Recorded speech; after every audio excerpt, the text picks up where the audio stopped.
আসসালামু আলাইকুম রহমতুল্লাহ। সম্মানিত দিনী ভাই বোনেরা, তিনটি চিহ্ন দেখলে বুঝবেন আপনার ভাগ্য ভালো। তাই এই বিষয় তিনটি জানতে হলে আমার ভিডিওটি মনোযোগ সহকারে না টেনে শেষ পর্যন্ত দেখতে থাকুন, তাহলে আপনি এই বিষয় তিনটি জানতে পারবেন ইনশাআল্লাহ। তাহলে চলুন আলোচনা শুরু করা যাক। কারো ভাগ্য ভালো আর কারো ভাগ্য খারাপ আল্লাহ তাআলাই ভালো জানেন কার তাকদিরে কি রয়েছে। তবে কিছু ক্ষেত্রে আমরা দেখতে পাই রাসূল সাল্লাল্লাহু আলাইহি ওয়াসাল্লাম হাদিস অনুসারে এবং আরবি কিছু প্রবাদ বাক্য অনুসারে আত-তাকদীরু ইয়াদহাকু ইলা সা'য়ু, যে মানুষের ভাগ্যটা চেষ্টার সাথে সম্পৃক্ত।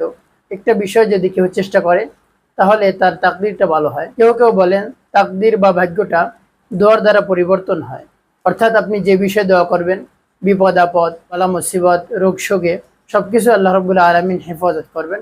এই জন্য বলা হয়েছে তাকদীরটা অনেক সময় দোয়ার দ্বারা পরিবর্তন হয়ে থাকে। এখন কথা হলো, আপনার ভাগ্যটা ভালো না খারাপ এটা বুঝবেন কিভাবে? যার জীবনে তিনটি আলামত বা চিহ্ন পাওয়া যায়, ধরে নিতে হবে সেই মানুষের ভাগ্যটা ভালো।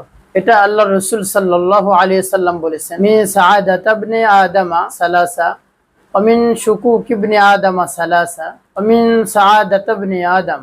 অর্থাৎ তিনটি বস্তু ব্যক্তির সৌভাগ্যের আলামত এবং তিনটি বস্তু ব্যক্তির দুর্ভাগ্যের আলামত। সৌভাগ্যের আলামত কি? এক নম্বর, আল মারআতুস সালিহা, নিকার স্ত্রী। যার ঘরে নিকার স্ত্রী রয়েছে তার ভাগ্যটা ভালো। এই জন্য আল্লাহ রসুল সাল্লাল্লাহু আলাইহি সাল্লাম বলেছেন, দুনিয়া কুল্লুহা মাতা ওয়া খায়রু মাতা'আদ দুনিয়া ইমরাতুস সালিহা। নবী করিম সাল্লাল্লাহু আলাইহি সাল্লাম বলেছেন, এই দুনিয়া সবকিছুই ভোগের বস্তু, আর দুনিয়ার শ্রেষ্ঠ ভোগের বস্তু হলো নিকার স্ত্রী। নিকার বা ভালো স্ত্রীর গুণ কি? যাকে দেখলে আপনার খুশি লাগবে, যাকে দেখলে আপনার ভালো লাগবে, যাকে দেখে আপনি আনন্দিত হবেন, যিনি নামাজ পড়ে, রোজা রাখে, পর্দা করে এবং বাচ্চাদের টেক কেয়ার করে এবং স্বামীর সম্পদের হেফাজত করে, আমানতের খেয়ানত করে না, দুশ্চরিত্রিক নারী না, ওই নারী ভালো।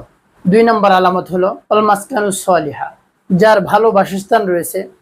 ভালো বাসস্থান বলতে বোঝায় যেই বাসস্থানে আল্লাহর ইবাদত করার পরিবেশ রয়েছে, সুন্দর পরিবেশ রয়েছে, পর্দা করার সুন্দর পরিবেশ রয়েছে, নামাজ পড়ার সুন্দর পরিবেশ রয়েছে, কোনো অপবিত্র কোনো জিনিস নেই, কোনো ছবি নেই। তিন নম্বর আলামত হলো আল মারকাবুস সালিহা, ভালো যানবাহন।